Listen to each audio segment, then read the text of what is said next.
नमस्कार दोस्तों, स्वागत है आपका अपने वीडियो यूट्यूब चैनल पर, जहां हम लोग सिविल सर्विसेज के लिए सिस्टमेटिक तैयारी कर रहे हैं। तो पहले सब्जेक्ट है हिस्ट्री, जिसे हम लोग सिस्टमेटिकली पढ़ रहे हैं ताकि आप लोगों को एमसीक्यूज फेस करने में कोई दिक्कत ना हो। तो आज का हमारा टॉपिक है प्री हिस्ट्री। तो इंडियन प्री हिस्ट्री, इसे हम लोग स्टोन एज भी कहते हैं, क्योंकि यहाँ पत्थर डोमिनेंट थे, इंसान के दोस्त थे। तो इंडियन प्री हिस्ट्री और द स्टोन एज में भी divided into 3 parts.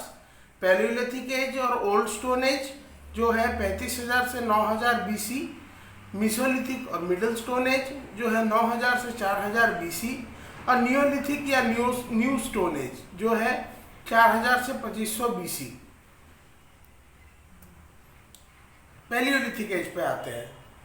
Palaeo means old and lithic means stone. तो पैलियो का मतलब हो गया पुराना और लिथिक का मतलब हो गया पत्थर, यानी पुराना प्रस्तर age. This age had the features of hunting and gathering. मतलब लोग जो थे वो हंटिंग एंड गैदरिंग में एंगेज थे। उनके पास और कोई, वो फार्मिंग नहीं जानते थे, उनके पास और कोई साधन नहीं था अपना खाना जुटाने का। तो वो हंटिंग और गैदरिंग करते थे, मतलब शिकार करते थे और जो फल होते हैं वगैरह होते हैं पेड़ों के, उसे वो गैदर करते थे। They had no idea of cultivation. खेती कैसे की जाए इसकी कोई आइडिया नहीं थी। They did not know how to make fire. वो आग जलाना नहीं जानते थे। They could not make pottery and this was the first progressive age of humans. पहली बार जो इंसान थे वो पेड़ों से नीचे उतर कर जमीन पे आए, फिर उन्होंने पैलियोलिथिक एज में एंटर किया। ये first progressive age of humans कहते हैं इसे। They were completely dependent on nature. वो पूरी तरह से प्रकृति पर निर्भर थे। इसके एविडेंसेस हमें कहाँ कहाँ मिलते हैं, इसके सबूत मिलते हैं भीमबेटका नियर भोपाल एमपी। यहाँ पे क्या है तो केव पेंटिंग्स है, जो गुफा में जो आकृतियाँ बनाई जाती हैं वो चीज़ें यहाँ पे हमें देखने को मिलती है भीमबेटका नियर भोपाल एमपी पे। अब आते हैं हम लोग मीसोलिथिक एज पे, यानी मीसोलिथिक मतलब मिडिल स्टोन एज। मीसो का मतलब हुआ मिडल। न्यू और पैलियो के बीच में आता है mesolithic age. They made microlithic tools. They had the features of hunting, gathering and domestication. अब यहाँ दोस्तों डोमेस्टिकेशन पहली बार हमें देखने को मिल रहा है, यानी कुत्ते हो गए या भेड़ बकरी हो गए, इन्हें वो डोमेस्टिकेट करते थे, पालते थे। They knew about fire and made bow and arrow. उन्होंने आग जलाना भी सीख लिया था और तीर धनुष का भी उन्होंने निर्माण कर लिया था। Tools of this were called microlithic which are more pointed and sharp. ये जो पत्थर के टूल्स ये यूज करते थे वो बहुत शार्प और पॉइंटेड एज के होते थे, इसीलिए उसे हम लोग माइक्रोलिथिक कहते हैं। इसलिए भी माइक्रोलिथिक कहते हैं क्योंकि वह छोटे टूल्स यूज करते थे। तो इसके एविडेंसेस हमें कहाँ देखने को मिलते हैं? इसके एविडेंसेस हमें देखने को मिलते हैं बागोर, जो भिलवाड़ा राजस्थान में है। This has the earliest evidence of domestication of an animal. पहली बार जानवर को डोमेस्टिकेट किया गया, पाला गया, और वो जानवर था गोट यानी बकरा। अब आते हैं हम लोग नियोलिथिक एज पर। तो इसमें क्या क्या फीचर्स हैं? प्रैक्टिस ऑफ एग्रीकल्चर स्टार्टेड, यानी खेती गृहस्थी खेती बाड़ी शुरू हो गई। डोमेस्टिकेशन ऑफ एनिमल्स हम लोग पहले ही देख चुके हैं, वो यहाँ पे भी इस एज का भी एक फीचर था। मैन्युफैक्चर ऑफ पॉटरी, मतलब पॉटरी मतलब जो कुम्हार जो पॉट्स बनाते हैं या मिट्टी के सामान बनाते हैं, वो यहाँ पे स्टार्ट हो गया। और ग्रेटर कंट्रोल ओवर नेचर। पहले हम लोगों ने देखा पैलियोलिथिक एज में कि नेचर पूरी तरह से इंसान को कंट्रोल कर रहा था, लेकिन यहाँ पे हम लोग देख रहे हैं कि उन्होंने नेचर के ऊपर थोड़ा थोड़ा कंट्रोल बैठाना शुरू कर दिया।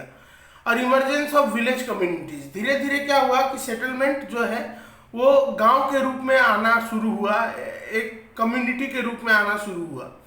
तो इसके एविडेंसेस हमें कहाँ कहाँ देखने को मिलते हैं? इसके एविडेंस हमें देखने को मिलते हैं मेहरगढ़, जो है बालूचिस्तान या बालूचिस्तान जो पाकिस्तान का एक प्रोविंस है, तो उसमें मेहरगढ़ है एक जगह। तो ये अर्लीस्ट एविडेंस है। इसमें क्या हमें एविडेंस मिलते हैं? Evidence of wheat and barley. और people lived in mud houses. वो जो मिट्टी के घर होते थे उसमें रहते थे और व्हीट एंड बार्ली उन्होंने उगाना शुरू कर दिया था। दूसरा एविडेंस है कोल्डीहारा नियर इलाहाबाद जो यूपी में है। कोल्डीहारा, यहाँ पे हमें अर्लीस्ट एविडेंस ऑफ राइस देखने को मिलती है। जो चावल है, चावल का पहला एविडेंस हमें यहाँ देखने को मिलती है। और नियोलिथिक एजेस के क्या क्या एविडेंसेस हैं, तो तीसरे नंबर पर है चोपानी मंडो नियर इलाहाबाद। ये भी एक जगह है इलाहाबाद के नज़दीक। यहाँ earliest evidence of pottery in the whole world. ध्यान रखें दोस्तों, pottery in the whole world, पूरे दुनिया में पहली पॉटरी यहाँ बनाई गई थी। जो मिट्टी के बर्तन होते हैं या मिट्टी के सामान होते हैं जिन्हें कुम्हार बनाता है, वो यहाँ पे पूरी दुनिया में पहली बार देखने को मिलता है। उसके बाद आते हैं दोस्तों हम लोग बुज़ाहोम, ये श्रीनगर में है, कश्मीर में। इसमें हमें देखने को मिलता है pit dwellings and the domestic dogs were buried along with their masters as they believed in life after death. तो पिट ड्वेलिंग्स क्या होता है कि गड्ढे खोद के उसमें इंसान रहते थे। और दूसरा एविडेंस है कि जो पालतू कुत्ते थे उन्हें उनके मास्टर के साथ ही, उनके मालिक के साथ ही दफना दिया जाता था। इससे हमें ये पता लगता है कि उन्हें लाइफ आफ्टर डेथ पर भरोसा था, मतलब मृत्यु के बाद भी जिंदगी है, ऐसा वो मानते थे। उसके बाद दूसरा एविडेंस है गुफराल इन श्रीनगर, ये भी कश्मीर में ही है। इसमें भी हमें पिट ड्वेलिंग्स देखने को मिलते हैं। और evidence of wheat and barley, ये भी हमें देखने को मिलते हैं। उसके ऊपर हमें यहाँ देखने को मिलते हैं bone tools made from animal bones. जानवरों की हड्डियों से वो कुछ टूल्स बनाते थे, कुछ अपने उपयोगी सामान बनाते थे जानवरों की हड्डियों से। अब आते हैं हम लोग चालकोलिथिक एज या कॉपर स्टोन एज पर। यहाँ पे कॉपर भी है और स्टोन भी है, इसीलिए इसे चालकोलिथिक एज कहते हैं। तो यहाँ पे मेनली हमें 3 जगह देखने को मिलती है। एक तो हड़प्पा, जिसे हम लोग जब हड़प्पन सिविलाइजेशन डिस्कस करेंगे उसे डिटेल्स में डिस्कस करेंगे। तो हड़प्पा है 3500 से 1750 बीसी, इस बीच ये फ्लरिश हुआ। दूसरा है जोरुक महाराष्ट्र में, जो 1000 से 700 बीसी के बीच में फ्लरिश हुआ। तीसरा है आहर राजस्थान में, जो 1400 से 700 बीसी के अंदर फ्लरिश हुआ। Sorry, Jorwe culture developed in Maharashtra. Very sorry दोस्तों, थोड़ी खांसी हो रखी है। Jorwe culture developed in Maharashtra and Ahar culture developed in Rajasthan. Chalcolithic age is also known as BRW, यानी ब्लैक ऑन रेड वेयर। ये एक पेंटिंग का, एक पॉटरी को पेंट करने का एक तरीका था। ब्लैक पर रेड, यानी black on red where. Red colour की पॉटरी पर ब्लैक कलर के वो डिजाइन बनाते थे। यहाँ पे हमें रिलीजियस प्रैक्टिसेस के स्टार्ट होने की एविडेंस भी मिलते हैं। लोग जो थे वो धार्मिक प्रथाएं शुरू कर चुके थे। फिर आते हैं हम लोग डेवलपमेंट ऑफ विलेज कम्युनिटी पे। जो विलेज कम्युनिटी स्टार्ट हो चुकी थी वो और डेवलप हुई, यानी लोग गाँवों में बसने लगे। और उसके बाद development of painted pottery, specially BRW जो हमने अभी डिस्कस किया।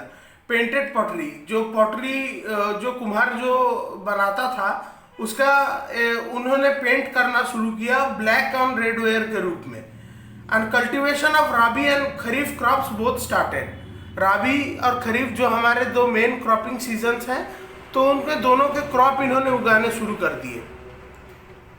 इसके एविडेंसेस हमें कहाँ देखने को मिलते हैं?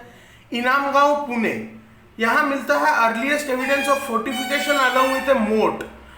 तो सबसे पहला जो फोर्टिफिकेशन यानी किलाबंदी का पहला हमें एविडेंस देखने को मिलता है इनाम गांव पुणे में। मोट होता है एक जैसे बीच में जगह है, वहाँ पे कोई सेटलमेंट है, उसके आसपास हमने जमीन खोद दिया और उसमें पानी भर दिया ताकि दुश्मन उसे पार ना कर सके। ये हमें देखने को मिलता है इनाम गांव पुणे में। दूसरा एविडेंस हमें मिलता है डायमाबाद नासिक से। 4 bronze objects were found. Bronze जो होता है कांसे के 4 चीजें हमें यहां से मिली। क्या क्या थी वो? Elephant, rhinoceros, buffalo and chariot. Chariot यानी रथ, बाकी एलिफेंट, राइनोसेरस, बफेलो तो आप लोग समझ ही रहे हैं। तो इसमें से एलिफेंट जो था, जो हाथी था, वो हेवीएस्ट था, 60 केजी का वो था। तो ये एविडेंस हमें देखने को मिलते हैं चालकोलिथिक एज के। अब जब हम लोग हड़प्पन सिविलाइजेशन स्टार्ट करेंगे तो उसमें यहाँ हड़प्पा सिविलाइजेशन को डिटेल में डिस्कस करेंगे। तो ये था हमारा प्री हिस्ट्री, यानी प्री हिस्ट्री के जो स्टेजेस थे वहाँ उसे हमने यहाँ डिस्कस किया। अब जब नया वीडियो मैं लाऊंगा तो उसमें हम लोग हड़प्पन सिविलाइजेशन को डिटेल्स में डिस्कस करेंगे, ताकि आपका एक भी एमसीक्यू मिस ना हो। सिविल सर्विस के किसी भी एग्जाम की आप तैयारी कर रहे हो, आपको ये सिस्टमेटिक वे में पढ़ाई कराई जा रही है ताकि आप लोगों को दिक्कत ना हो। अगर आप लोगों को ये वीडियो पसंद आ रहा है तो इस चैनल को सब्सक्राइब कीजिए, लाइक कीजिए, शेयर कीजिए। इससे मुझे भी मोटिवेशन मिलेगी और मैं और अच्छे अच्छे वीडियो लाता रहूँगा। Thank you.